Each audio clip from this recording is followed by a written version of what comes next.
امجد شعیب کے فون سے جو چیزیں نکلی ہیں وہ سن کر آپ کے ہوش اڑنے والے ہیں. جب ایف آئی اے نے ان کے فون کا فورینسک کیا تو پتا چلا کہ جلال صاحب اکیلے تو ہے ہی نہیں. ان میں سب سے پہلا نام تو ایک ایسے شخص کا ہے جس نے اپنی انا کو تسکین پہنچانے کے لیے پاکستان کا اتنا نقصان کیا اس سے ہی ثابت ہو جاتا ہے کہ ڈوریں کہاں سے ہل رہی ہیں.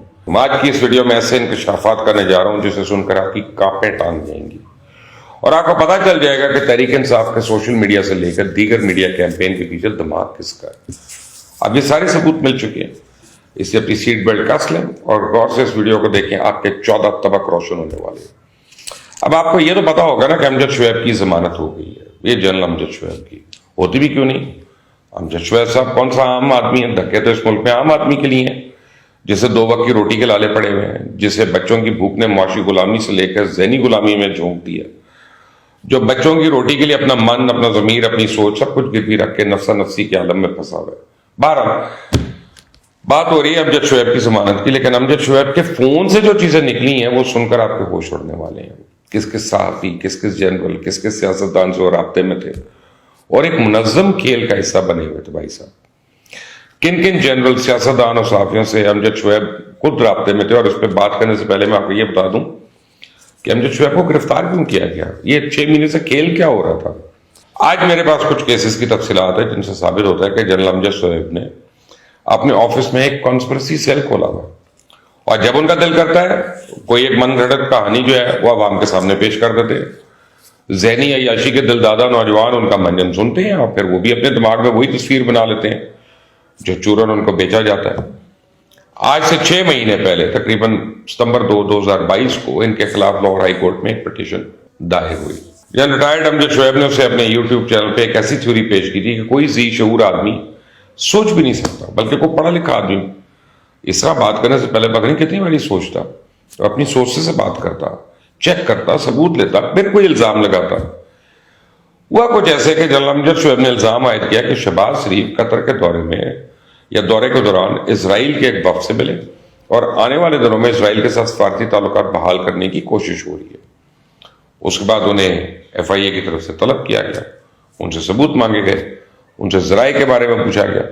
جنرل امجد شعیب جو ہیں ایف آئی اے کے سامنے پیش ہوئے, نہ تو ان کے پاس کوئی ثبوت, نہ کسی سورس کی طرف سے کوئی معلومات تھی. تفتیش کے بعد یہ پتا چلا کہ جنرل صاحب نے سنی سنی بات کو آگے چھوڑ دیا. اب اس کے بعد فروری میں ایف آئی اے نے ایک اور نوٹس بھیجا جس کی وجہ سے امجد شعیب نے اپنے ہی سابقہ ادارے کے وقار کو دھندلانے پہ دیا گیا, کیونکہ ان کا بیان انتہائی ڈیروگیٹری تھا.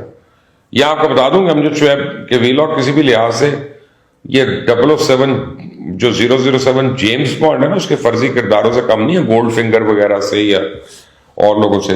کبھی اسرائیلی وفد سے وزیر اعظم کی ملاقات, کبھی جنرل باجوہ پہ کشمیر کا سودا کرنے کا الزام, عمران خان کو اس پر ڈٹے رہنے کا کریڈٹ دے کے فوج کے لیے نفرت پیدا کرنا, مودی کے دورے کا بندوبست کون کر رہا تھا, رجیم چینج پہ جو بھاشن دیے انتہا کر دی. بھائی صاحب نے 9 گھنٹے اسرائیلی وفد سے جہاز میں میٹنگ کروا دی, امریکہ کا اسٹیبلشمنٹ کے ساتھ گٹھ جوڑ کروا دیا, اور پتہ نہیں جو عمران خان کا بیانیہ تھا اسے پکا کرنے کے لیے بغیر سوچے سمجھے صرف چند ویوز کے لالچ میں تمام صحافتی اور قومی ذمہ داریاں ہوا میں اڑا دی. انہوں نے ایک دفعہ معذرت کی, معاملہ ختم ہو گیا. یہ معاملہ تو ختم ہو گیا لیکن جنرل صاحب باز نہیں آ رہے. میں نہ مانوں, ایف آئی اے کی مہمان نوازی کا جو چسکا پڑ چکا تھا ان کو وہ آسانی سے نہیں جانے والا تھا. اسی کچھ ہی دن کے بعد انہوں نے پھر ایک اسی طرح کا الزام شریف خاندان پہ عائد کر دیا. اکتوبر 22 کو انہوں نے مریم نواز اور شریف خاندان کے خاص آدمی ناصر بٹ پہ الزام عائد کیا کہ وہ ان کے کہنے پہ صحافی ارشد شریف کو قتل کیا گیا. یعنی کس کے کہنے پہ؟ نواز شریف, مریم نواز کے خاص آدمی ناصر بٹ کے کہنے پہ. اس بار انہیں ایف آئی اے کی طرف سے دعوت دی گئی. اب وہ ثبوت پیش کرنے میں ناکام ہوئے. پتہ چلا تسنیم حیدر کے بیان کو مد نظر رکھتے ہوئے جنرل صاحب نے اپنی ویڈیوز میں یہ الزامات عائد کر دیے. آپ کو یاد ہے نا تسنیم حیدر وہی مسخرہ ہے, وہ ٹک ٹاکر ہے جس نے شوشہ چھوڑا تھا کہ ارشد شریف کو نواز شریف و ناصر بٹ نے قتل کرایا, اور تسنیم حیدر اب بھی لندن میں اپنی کانسپریسی تھیوری بیچا ہے. لیکن جنرل صاحب نے اپنا کام دکھا دیا, وہ انکوائری بھگت رہے. نہ کوئی ثبوت, نہ کوئی گواہ, نہ کوئی دلیل, نہ کوئی وجہ, بس کہہ دیا تو کہہ دیا, بس یہ ہوتی ہے رپورٹنگ. میں آج تک ثبوت ہونے کے باوجود 9 سال سے کراچی, لاہور اور اسلام آباد کی عدالتوں میں دھکے کھا رہا ہوں خود سے. کبھی ایک جگہ, کبھی دوسری جگہ. یہ اپنی زندگی گزار کے پینشن پہ مراد لے کر, پلاٹس لے کے, زمینیں لے کے اب صحافت کرنے بھائی صاحب نکل پڑے ہیں, اور وہ بھی زہریلی اور بے اصولی.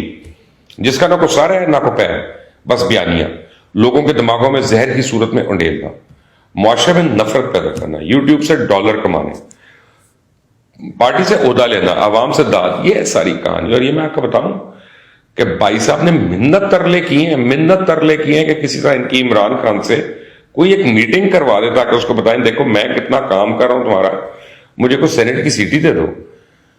اب اس کیس کے بعد بھی جلد صاحب باز نہیں آئے، کیونکہ جو جھوٹ کی ان کو عادت پڑ چکی تھی، لت لگ چکی تھی، وہ ختم کیسے ہونی تھی۔ اس کے بعد انہوں نے اپنی ایک اور ویڈیو میں سابق آرمی چیف جنرل باجوہ پہ یہ الزام لگایا کہ جنرل باجوہ اور انڈیا کے وزیر اعظم نریندر مودی کے درمیان ایک خفیہ ڈیل ہو گئی ہے، جس کے نتیجے میں جنرل باجوہ نے مقبوضہ کشمیر کا سودا کر دیا۔ ساتھ ہی یہ بھی کہہ دیا کہ عمران خان کو اس خفیہ ڈیل کا پتہ چل چکا تھا، اس لیے عمران خان کے جنرل باجوہ کے ساتھ تعلقات بہت خراب ہو گئے۔ جب امجد شعیب سے ایف آئی اے نے تحقیق کی تو جس طرح دہشت گرد سائنائڈ کی گولی کھاتے ہیں نا مرنے سے پہلے تاکہ ایک دم سے پتہ چل جائے، اسی طرح موصوف نے تمام راز چھپانے کے لیے اپنا واٹس ایپ ڈیلیٹ کر دیا۔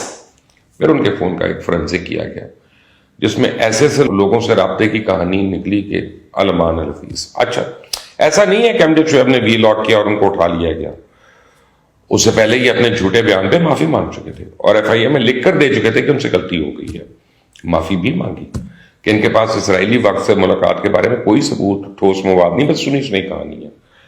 کیونکہ موصوف نے شہباز شریف کی ملاقات کسی عام بندے سے نہیں بلکہ اسرائیلی پرائم منسٹر سے کروا دی تھی۔ اب یہاں معافی مان کے لاہور ہائی کورٹ میں ایک اور کیس چل رہا تھا، ایف آئی اے میں الگ سے معاملات پینڈنگ تھے۔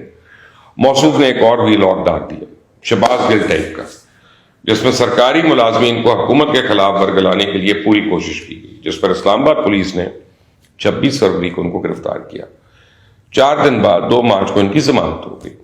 آپ کو پوچھنے والا ہے کہ مریم نواز شریف ایک سابق جنرل ان کے اوپر قتل کی سازش کا الزام لگا رہا ہے، لیگل نوٹس مل چکا ہے، اسرائیلی وقت سے ملاقات کی جھوٹی خبر میں معافی مانگ چکا ہے، جنرل باجوہ مودی کی سیکرٹ ڈیلز کروا رہا ہے، کشمیر کو بیچ رہا ہے، عمران خان کو خواہ جھوٹ میں ایک جھوٹا مسیحا بنا رہا ہے، ملک میں بغاوت کی ترغیب دے رہا ہے، ثبوت مانگو تو خاموشی۔ اس کے پیچھے اصل کہانی کیا ہے میں آپ کو بتاتا ہوں۔ جب ایف آئی اے نے ان کے فون کا فورینسک کیا تو پتا چلا کہ جنرل صاحب اکیلے تو ہے ہی نہیں، بلکہ یہ ڈس انفارمیشن کی پوری فیکٹری ہے، ایک پورا ٹولہ ہے جو اداروں کے خلاف مہم جوئی کر رہا ہے، اور جو شخص پاکستان کے اداروں کے خلاف بات کر رہا ہے ان تمام لوگوں کے ساتھ جنرل صاحب کے دیرینہ تعلقات ہیں۔ ان کے فون اور سوشل میڈیا سے پہلا نام تو بدنام زمانہ میجر عادل راجہ کا نکلا۔ میجر عادل راجہ جیسے فراڈیے کا تو میں پہلے 2-3 بار تفصیل سے آپ کے سامنے ایکسپوز کر چکا ہوں۔ یہ وہی شخص ہے نا جس کا کام ہی بیرون ملک روپوش ہو کر اپنے من پسند افسانے کھڑنا اور پھر مخصوص جماعت کی نمائندگی کرنا۔ جنرل صاحب کے فون سے دوسرا نام نکلا شاہین سبائی کا، جی محترم شاہین سبائی کا۔ اس کے بعد ایف آئی اے کو پتا چلا کہ جمیل فاروقی کے ساتھ بھی جنرل صاحب کے دیرینہ تعلقات ہیں۔ جمیل فاروقی بیچارہ تو نومولود بچہ ہے جس نے شہباز گل کے بارے میں بتایا کہ شہباز گل کے ساتھ تھانے میں زیادتی ہو رہی ہے، پولیس والے شہباز گل کی عصمت دری کر رہے ہیں۔ اس وجہ پولیس نے ان کی عزت افزائی کی تو ٹسوے بہانے لگے۔ تحریک انصاف کے بھی کئی رہنماؤں کے ساتھ جنرل امجد شعیب کے تعلقات کا پتہ چلا، ان میں اسد عمر، علی زیدی، فاروق حبیب، فواد چودھری، عثمان ڈار، سرتاج گل، شبلی فراز اور غلام سرور شامل تھے۔ اب سیاستدانوں کے ساتھ ساتھ جنرل صاحب کے کچھ آرمی کے ریٹائرڈ افسران کے ساتھ تعلقات تھے۔ ان میں سب سے پہلا نام تو ایک ایسے شخص کا ہے جس نے اپنی انا کو تسکین پہنچانے کے لیے پاکستان کا اتنا نقصان کیا جتنا پچھلے 75 سال میں کسی شخص نے نہیں کیا ہوگا۔ آپ سمجھ گئے، وہ ہے فیض حمید، وہی بندہ جس کے متعلق میں آپ کو بار بار بتا رہا ہوں کہ کرپشن کی ایک فیکٹری نہیں بلکہ فیکٹریاں اس کی، اور اس کے بعد جھوٹ کا پلندہ اور ایسا مینیپولیٹر اور دغا باز انسان۔ بہرحال فیض حمید کے ساتھ تعلقات کے بعد کوئی کسر رہ جاتی ہے، اس سے ہی ثابت ہو جاتا ہے کہ ڈوریں کہاں سے ہل رہی ہیں، کون پیغامات بھجواتا ہے، کون فائن لائنرز بھجواتا ہے، کون اسے نوجوانوں کے ذہنوں میں انجیکٹ کرواتا ہے۔ فیض حمید صرف امجد شعیب کے ساتھ رابطے میں نہیں تھا، بلکہ مبینہ طور پہ فیض حمید کا رابطہ ہر اس شخص سے تھا، ہر اس وی لاگر کے ساتھ تھا جو عمران خان کی تعریف میں زمین اور آسمان کے کلابے ملائے اور دوسروں کو غداری کے فتوے بانٹ رہا ہے، جو فیض حمید اور عمران خان کو فرشتہ ثابت کرے اور باقیوں کو ابلیس ثابت کرنے میں دن رات ایک کرتے۔ یہ ساری گیم تھی جو پچھلے 4 سال سے چل رہی ہے۔ مقصد ایک ہی ہے کہ کسی نہ کسی طرح عمران خان کی حکومت نہ جائے یا واپس آ جائے اور جنرل فیض حمید کو اگر آرمی چیف نہیں بنا سکتا تو اگلے کئی سال کے لیے وہ پتہ نہیں کس پوزیشن پہ لگا دے تاکہ ملک پہ راج کریں، اور یہ کوشش ابھی بھی جاری ہے۔ اور تو اور امجد شعیب کا رابطہ کرنل لیاقت تک سے تھا، جو مریم کے بقول فیض امیر کے کہنے پہ عمران خان کے لیے اسمبلی کے سارے معاملات سنبھالتا تھا۔ حقیقت میں نے آپ کے سامنے رکھتا ہے، آپ کی مرضی، جیسے مرضی لیں، جو سچ ہے وہ میں نے آپ کو بتا دیا۔